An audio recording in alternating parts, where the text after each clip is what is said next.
जब भी हम पोर्टफोलियो डाइवर्सिफिकेशन की बात करते हैं तब हमारे दिमाग में कुछ एसेट क्लासेस आते हैं जैसे कि equity, gold, bond, real estate etcetera. And as an investor हम मानकर चलते हैं कि आप अपने पोर्टफोलियो को इन एसेट क्लासेस में डाइवर्सिफाई भी करते होंगे। लेकिन प्रॉब्लम आती है रियल एस्टेट के साथ, जहां उसकी इन्वेस्टमेंट के लिए बहुत ज्यादा कैश लगता है। तो इसके सोल्यूशन में आए REITs यानी कि रियल एस्टेट इन्वेस्टमेंट ट्रस्ट, जहां पर आप इंडिया की कुछ पॉपुलर कमर्शियल प्रॉपर्टीज में इन्वेस्ट कर सकते हो, वो भी सिर्फ कम से कम 5,000 रुपीज की शुरुआत के साथ ही।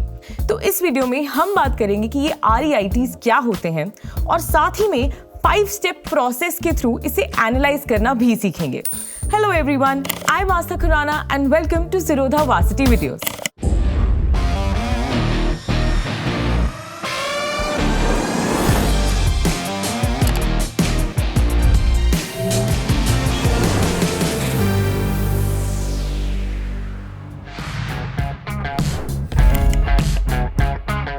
सबसे पहले हम समझते हैं कि ये REITs क्या होते हैं। कंसेप्चुअली REITs म्यूचुअल फंड की तरह ही काम करते हैं।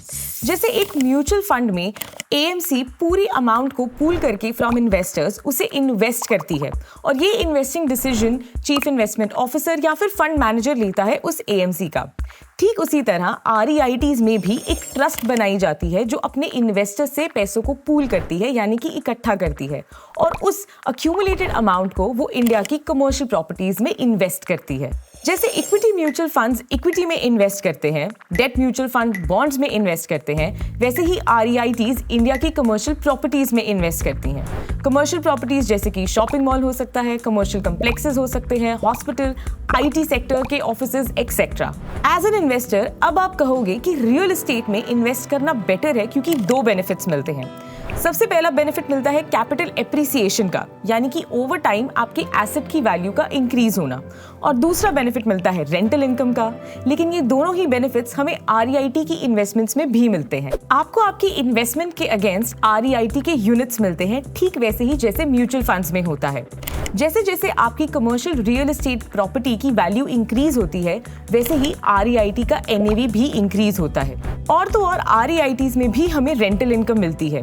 जैसे स्टॉक्स में हमें डिविडेंड मिलते हैं, वैसे ही REITs में हमें रेंटल इनकम मिलती है। एंड एज पर लॉ ये रेंटल इनकम साल में 2 बार पे भी की जाती है। इन सब के अलावा REITs के कुछ और बेनिफिट्स भी हैं जो हमें नॉर्मल रियल एस्टेट में नहीं मिलते। जैसे कि आपको मेंटेनेंस चार्जेस नहीं देने पड़ते, टेनेंट नहीं ढूंढना पड़ता, रेंट नेगोशिएशन नहीं करनी पड़ती एंड एक्सेट्रा।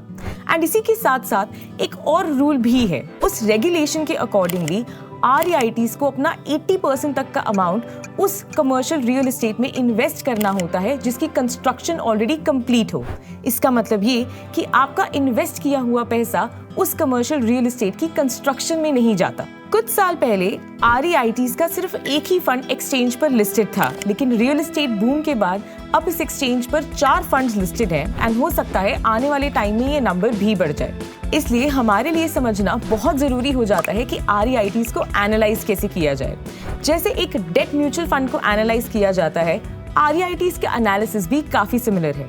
अब डेट म्यूचुअल फंड को कैसे एनालाइज करते हैं उसके ऊपर हमने एक वीडियो बनाई है जिसका लिंक आपको नीचे डिस्क्रिप्शन में मिल जाएगा। जैसे डेट म्यूचुअल फंड को एनालाइज करते समय हम उसके पोर्टफोलियो को एनालाइज करते हैं, ठीक वैसे ही REITs में भी हमें उसके एनालिसिस की शुरुआत पोर्टफोलियो को समझकर ही करनी चाहिए। पोर्टफोलियो को देखना और समझना इसलिए जरूरी है ताकि आप ये इंश्योर कर सको कि आपका पैसा कुछ अच्छी कमर्शियल प्रॉपर्टीज में इन्वेस्ट हो रहा हो। तो अब हम अपने 5 स्टेप प्रोसेस की शुरुआत करेंगे एंड एग्जाम्पल लेंगे माइंडस्पेस REIT का। ये एग्जाम्पल सिर्फ इलस्ट्रेटिव पर्पसेस के लिए है, कोई बाय कॉल नहीं है। सबसे पहला स्टेप आता है इवैल्यूएटिंग द पोर्टफोलियो। इस स्टेप में हम ये देखेंगे कि एक REIT कौन सी प्रॉपर्टीज में इन्वेस्ट करता है एंड उनका जियोग्राफिक स्प्रेड क्या है। अगर हम माइंडस्पेस की बात करें तो इंडिया में उनका जियोग्राफिक स्प्रेड है अक्रॉस मुंबई, चेन्नई, पुणे एंड हैदराबाद। अब हम ये देखेंगे कि वो किस टाइप की प्रॉपर्टीज में इन्वेस्ट कर रहे हैं। कई ऐसी REITs हैं जिनका पोर्टफोलियो काफी डाइवर्सिफाइड है, यानी कि वो commercial buildings, hospitals, shopping mall, IT offices, इन सब में इन्वेस्ट भी करती हैं। अगर एज एन इन्वेस्टर आपको एक डाइवर्सिफाइड एक्सपोजर चाहिए तो आप बाकी REITs में इन्वेस्ट कर सकते हैं, लेकिन अगर आपको एक कंसंट्रेटेड पोर्टफोलियो चाहिए तो माइंडस्पेस जैसे REITs में इन्वेस्ट करना बेटर होगा। कंसंट्रेटेड REITs का एक एडवांटेज और ये भी है कि उन्हें एनालाइज करना आसान है। अगर हम माइंडस्पेस की बात करें जो सिर्फ IT ऑफिसेज में ही इन्वेस्ट करते हैं, तो ऐसे में आपको सिर्फ ये जानना है कि IT स्पेस में आजकल क्या चल रहा है। ऑल्सो आपको ये भी देखना चाहिए कि REITs के क्लाइंट्स कौन से हैं ताकि उनकी रेंटल इनकम का अंदाजा लग सके। अगर हम माइंडस्पेस की बात करें तो 75.4% तक के उनके क्लाइंट्स MNCs हैं एंड उनकी टॉप 10 क्लाइंट्स की रेपुटेशन भी काफ़ी अच्छी है। लेकिन हमें एक और चीज़ का ध्यान रखना चाहिए, अगर इनको इनकी रेंटल इनकम कुछ टॉप 1, 2 या फिर 3 क्लाइंट्स से ही आ रही हो तो कंसंट्रेशन रिस्क और भी बढ़ जाता है एंड ये किसी भी REIT के लिए अच्छी बात नहीं होगी। लास्टली, जब हम जियोग्राफिकल स्प्रेड देख रहे हैं तो उसमें इन 3 चीज़ों का खास ख्याल रखें। अब जिस भी सिटी या फिर टाउन में इन्वेस्टमेंट हो रही है वहाँ पर बिजनेस का ग्रोथ अच्छा हो, दूसरा कंसंट्रेशन ना हो एंड तीसरा ये कि वहाँ पर करप्शन या फिर गवर्नमेंट की कोई स्ट्रिक्ट रूल्स ना हो जिसकी वजह से बिजनेस को आगे प्रोग्रेस करने में प्रॉब्लम आए। अब हम आते हैं हमारे दूसरे स्टेप पर जो कि होगा इवैल्यूएटिंग द फाइनेंशियल्स। इसमें हम 3 चीज़ों को ध्यान से समझेंगे, रेवेन्यूज को, net property income and attributable share price per unit holder. Revenues में लार्जली हमारी रेंटल इनकम ही आती है, लेकिन कई बार इन रेवेन्यूज में मेंटेनेंस सर्विसेज भी आते हैं। माइंडस्पेस के केस में उनके फाइनेंशियल्स कुछ ऐसे दिखते हैं। माइंडस्पेस की फाइनेंशियल्स को देखकर ये क्लियरली समझ में आता है कि उनके रेवेन्यू फ्रॉम ऑपरेशंस बढ़ रहे हैं, मतलब उनकी रेंटल इनकम बढ़ रही है। लेकिन एक चीज का ख्याल रखें, आपको हिस्टोरिकल ग्रोथ के नंबर्स भी देखने चाहिए, YOY ग्रोथ आइसोलेशन में स्टडी नहीं करनी चाहिए। अब हम बात करते हैं नेट प्रॉपर्टी इनकम की। नेट प्रॉपर्टी इनकम का मतलब है जब हम अपने रेवेन्यूज में से एक्सपेंसेस को माइनस कर दें। रेवेन्यूज यहाँ पर हमारी रेंटल इनकम है, तो वहीं हमारे एक्सपेंसेस हमारी प्रॉपर्टी के मेंटेनेंस चार्जेस हैं। तो नेट प्रॉपर्टी इनकम से हमें ये पता चलता है कि कंपनी एक्चुअली नेट बेसिस पर प्रॉफिटेबल थी या नहीं। और एक्सपेंसेस और टैक्सेस एडजस्ट करने के बाद हमें ये देखना चाहिए कि REITs प्रॉफिटेबल हों ताकि उनके पास शेयर होल्डर्स को डिस्ट्रीब्यूट करने के लिए इनकम हो। माइंडस्पेस के केस में एज ऑफ मार्च 2023 उनकी distributable income per unit holder थी 24 करोड़ तक की। अब हम आते हैं हमारे थर्ड स्टेप पर। हम सब जानते हैं कि इतनी बड़ी कमर्शियल प्रॉपर्टी में इन्वेस्ट करने के लिए बहुत सारे फंड्स की जरूरत पड़ती है, तो जाहिर सी बात है REITs को कई बार इन फंड्स को बोरो भी करना पड़ता होगा। लेकिन बोरोइंग तब तक ठीक है जब तक आप उसे मैनेज कर पाओ। इसलिए इस थर्ड स्टेप में हम इवैल्यूएट करेंगे REITs की डेट पोजीशन को। इसमें हम REITs की इंटरेस्ट कवरेज रेशो को स्टडी करेंगे। इंटरेस्ट कवरेज रेशो मतलब कि इंटरेस्ट कॉस्ट पे करने में कितना टाइम लगता है। तो इस केस में हम कंपनी के EBITDA को डिवाइड करते हैं उसके इंटरेस्ट एक्सपेंस से, यानी कि फाइनेंस कॉस्ट से। माइंडस्पेस के केस में उनका इंटरेस्ट कवरेज रेशो है 4.5 टाइम्स का। इसका मतलब ये कि उनका ऑपरेटिंग प्रॉफिट 4.5 टाइम्स है उनके इंटरेस्ट एक्सपेंस पे। इसका मतलब वो अपना इंटरेस्ट एक्सपेंस इजीली पे ऑफ कर सकते हैं एंड ये नंबर जितना ज्यादा हो कंपनी के लिए उतना बेटर होता है। इसके अलावा हम weighted average cost of debt को भी एनालाइज करते हैं। इसका मतलब यहाँ पर जितने भी लोन्स लिए गए हैं और उनके इंटरेस्ट एक्सपेंस को टोटल किया जाता है और एवरेज निकाला जाता है। माइंडस्पेस के केस में ये नंबर है 7.7% तक का। ये नंबर जितना कम हो उतना बेटर होता है, बिकॉज उतनी ही अच्छी हमारी इंटरेस्ट कवरेज रेशो होगी एंड उतना ही बेटर हमारी प्रॉफिटेबिलिटी होगी। इसके साथ साथ हम weighted average maturity of debt को भी एनालाइज करते हैं। इसका मतलब ये कि हमारे लोन का टेन्योर कितना लंबा है एंड कितनी जल्दी पे ऑफ किया जा सकता है। माइंडस्पेस के केस में ये नंबर है 5.4 इयर्स तक का। अगर कंपनी का कॉस्ट ऑफ डेट कम है लेकिन टेन्योर ज्यादा है, इसका मतलब कंपनी के फंड्स कहीं तो भी लॉक्ड हैं। लेकिन अगर कंपनी का कॉस्ट ऑफ डेट भी ज्यादा है और टेन्योर भी ज्यादा है तो ये एक कंपनी के लिए वायबल पोजीशन नहीं है। अब हम आते हैं स्टेप 4 में, जहां पर हम occupancy and tenant lease arrangements को एनालाइज करेंगे। ये सिंपल है, ऑक्यूपेंसी रेट जितना ज्यादा होगा REITs के लिए उतना बेटर होता है। अगर ऑक्यूपेंसी रेट कम हो रहा है या फिर डिक्लाइन हो रहा है तो ये 2 कारणों की वजह से अच्छी बात नहीं है। पहला ये कि इसका मतलब है आपके कस्टमर्स स्टिकी नहीं है, यानी कि लॉन्ग रन में आपके साथ नहीं है और अपनी लीज को रिन्यू नहीं करवा रहे। और दूसरा ये कि मार्केट में बेटर ऑल्टरनेटिव्स अवेलेबल हैं, जिसकी वजह से आपके कस्टमर्स आपके साथ लॉन्ग रन की अरेंजमेंट में नहीं है। इसलिए हमें ऑक्यूपेंसी रेट सिर्फ YOY बेसिस पर नहीं बल्कि हिस्टोरिकल ग्रोथ नंबर्स भी देखने चाहिए। इसके अलावा आपको average tenure of lease arrangement को भी स्टडी करना चाहिए। REITs की लैंग्वेज में इसे वेल कहा जाता है, मतलब वेटेड एवरेज लीज एक्सपायरी।